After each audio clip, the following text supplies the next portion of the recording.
Hello everyone, आप सभी का स्वागत है आपके अपने यूट्यूब चैनल पे। मैं पूजा ढिलो। आज क्लास 6 के साइंस का चैप्टर 1 इसे कंटिन्यू करते हैं, जिसका नाम है food, where does it come from. इसमें आपको दिखाई दे रहा होगा पहेली और बूजो हैं। तो पहेली और बूजो क्या कहना चाहते हैं, देखते हैं। Do not try to taste, ये कह रहे हैं कि टेस्ट करने की कोशिश ना करें अ नॉन प्लांट, जिस प्लांट के बारे में आपको पता ना हो उस प्लांट को, अराउंड यू, आपके चारों तरफ, to see if they are edible, कि आप उसको देखना चाहते हैं कि वो खाने योग्य है या नहीं।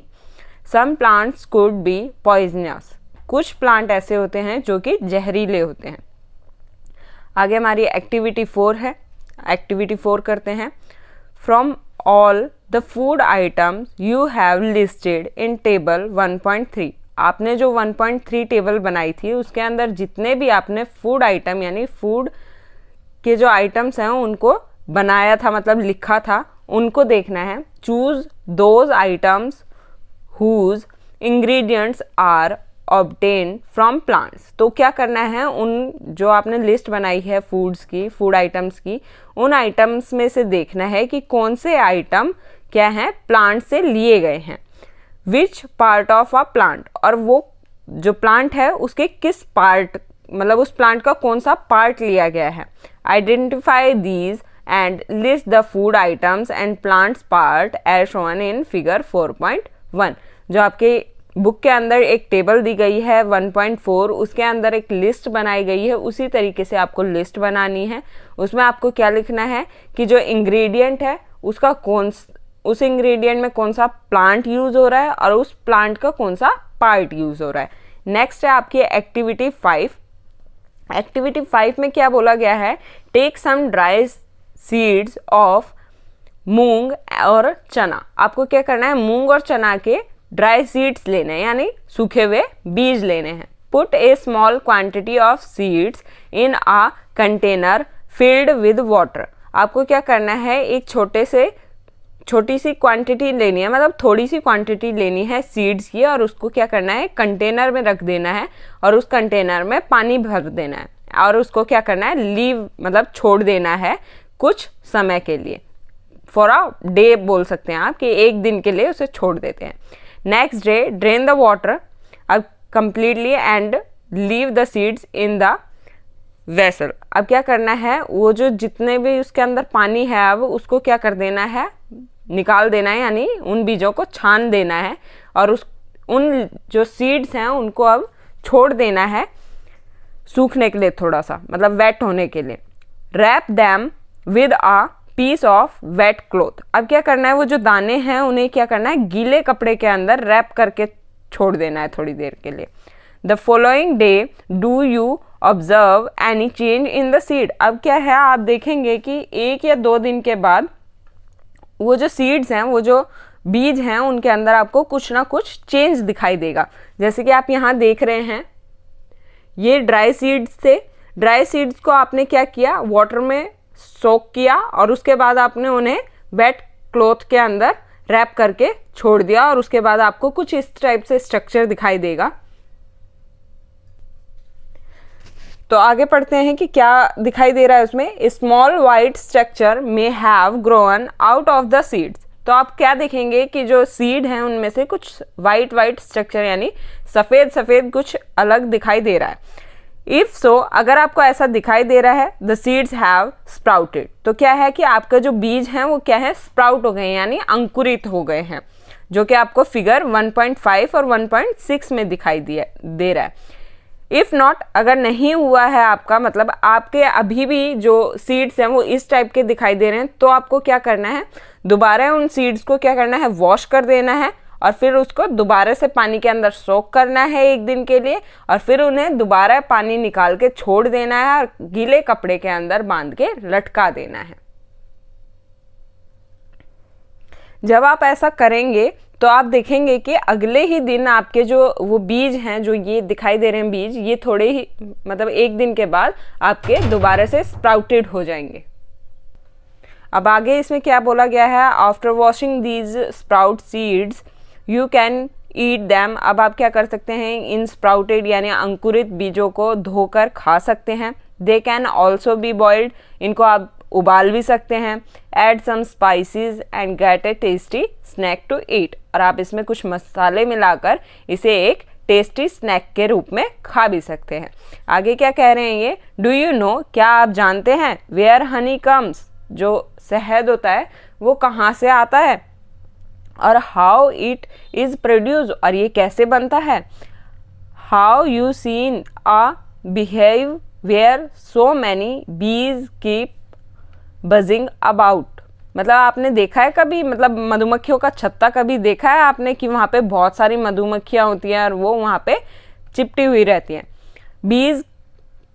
बीज कलेक्ट नेक्टर, जो कि क्या होता है, स्वीट जूस होता है, मतलब जो फ्लावर्स का है, जो मीठा रस है उसको वो क्या करते हैं, चूस के लेके आते हैं from flowers, convert it into Honey, और वो क्या कर देती हैं, कन्वर्ट कर देती है उन्हें हनी में।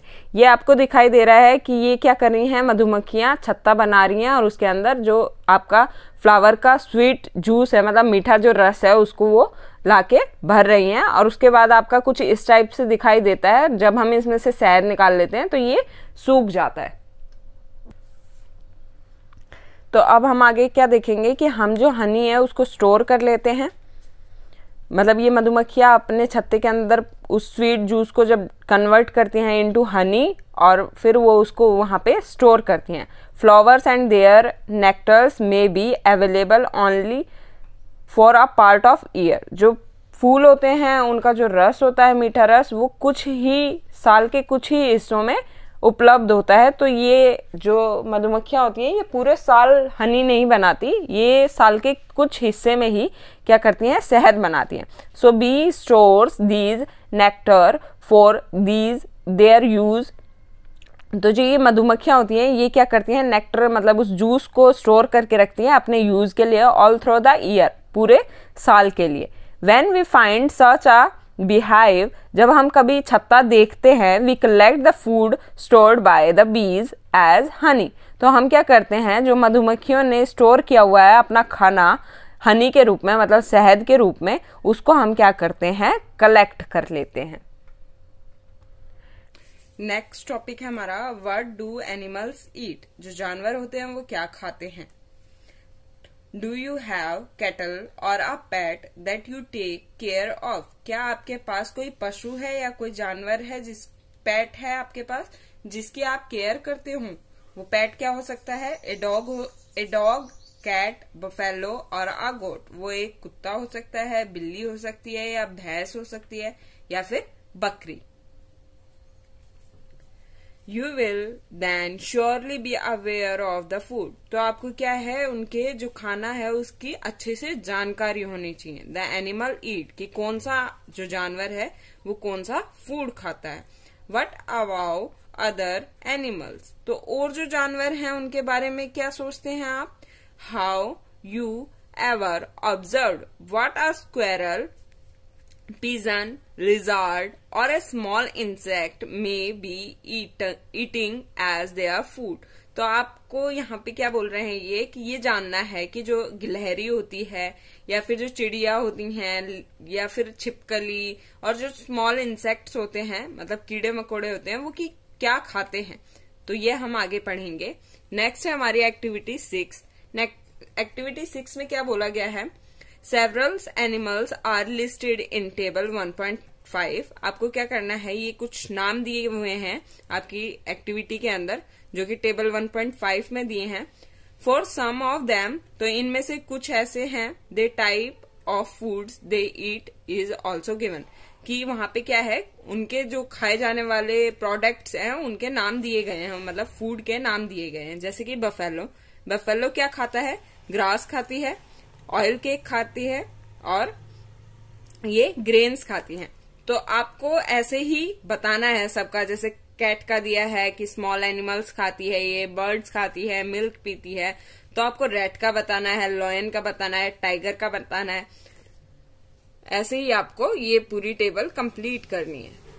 जैसे कि यहाँ दिया है रैट यानी चूहा होता है। चूहा क्या खाता है, रोटियां खाता है, मतलब चपाती हो गई, ग्रेन्स खाता है और क्या खाता है चूहा? चीज भी खाता है, ये सब भी क्या खाता है? चूहा और आपको क्या करना है? इस टेबल को फिल कर देना है। नेक्स्ट आपकी एक्टिविटी 7th है। यहाँ क्या बताया गया है एक्टिविटी 7 में? Have a look again at table 1.5। आपको दोबारा से क्या करना है? टेबल 1.5 में जाना है जो यहाँ पे है। And group the animals entered here as following. और क्या करना है? इनका एक ग्रुप बना देना है, जैसे कि आपको यहाँ पे एक ग्रुप बनाया हुआ दिखा रहा है। इसी टेबल के बारे में ऊपर बताया जाएगा। तो ये क्या बोल रहा है? Place animals which eat only plants. अब क्या करना है आपको? टेबल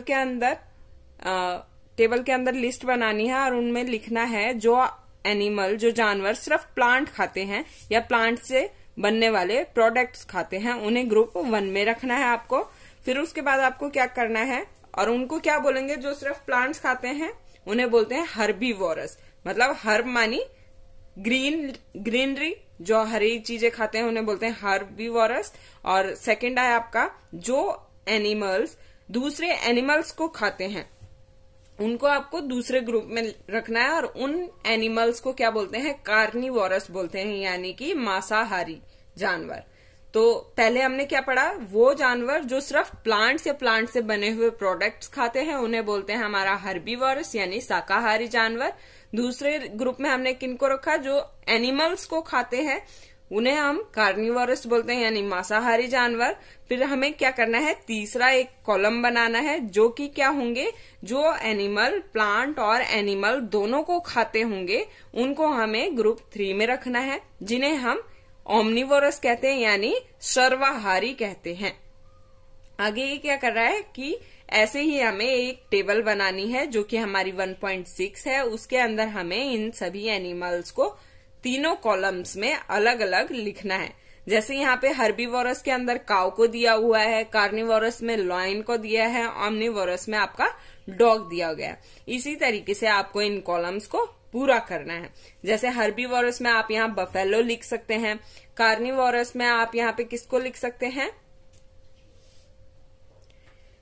कार्निवोरस क्या होगा हमारा? टाइगर हो सकता है, और ओमनिवोरस हमारा कैट हो जाएगा। यहाँ पे आपको अब आगे पहेली दिखाई दे रही है। पहेली क्या पूछ रही है? Paheli want to know where you would place human beings while filling table 1.6। जो पहेली है वो कह रही है कि आप जब अपनी ये टेबल फिल करेंगे तो आप ह्यूमन बींग्स यानी इंसानों को कहाँ रखेंगे? तो इंसानों में भी तीनों वैरायटीज होती है। कुछ कार्निवोरस में आते हैं, कुछ हर्बीवोरस में आते हैं और कुछ ओमनिवोरस में आते हैं। इसीलिए मेनली जो ह्यूमन बींग है उसे ओमनिवोरस में रखा जाता है, क्योंकि जो ह्यूमन बींग है यानी इंसान है वो क्या है? दोनों चीजों को खा सकते हैं। आगे बोल रहा है ये, we know that there are many amongst us who do not get sufficient food. ये कह रहा है कि हमारे बीच ऐसे बहुत से लोग हैं जिनके पास क्या है? पर्याप्त मात्रा में फूड उपलब्ध नहीं है। We need to find ways by which more food can be produce in the country. तो हमें क्या है? जरूरत है कुछ रास्ते ढूंढने की जिससे कि हम जो फूड है उसे और ज्यादा मात्रा में बना सकें, पर्याप्त मात्रा में पूरे देश में। That will not be enough, ये काफी नहीं होगा। We will need find ways to ensure that, हमें ये भी सुनिश्चित करना होगा कि जो ये खाना है ये सभी तक पर्याप्त मात्रा में आसानी से उपलब्ध हो जाए। तो आज के लिए हमारा चैप्टर कंप्लीट हो गया है। 6th का फर्स्ट चैप्टर कंप्लीट हो गया। अगर आप चाहते हैं कि हम इसके क्वेश्चन आंसर भी करवाएं एनसीईआरटी के, तो आप हमें कमेंट कर सकते हैं। हमारे वीडियो को लाइक कीजिए, शेयर कीजिए और हमारे चैनल को सब्सक्राइब कीजिए। Thank you so much for watching our video.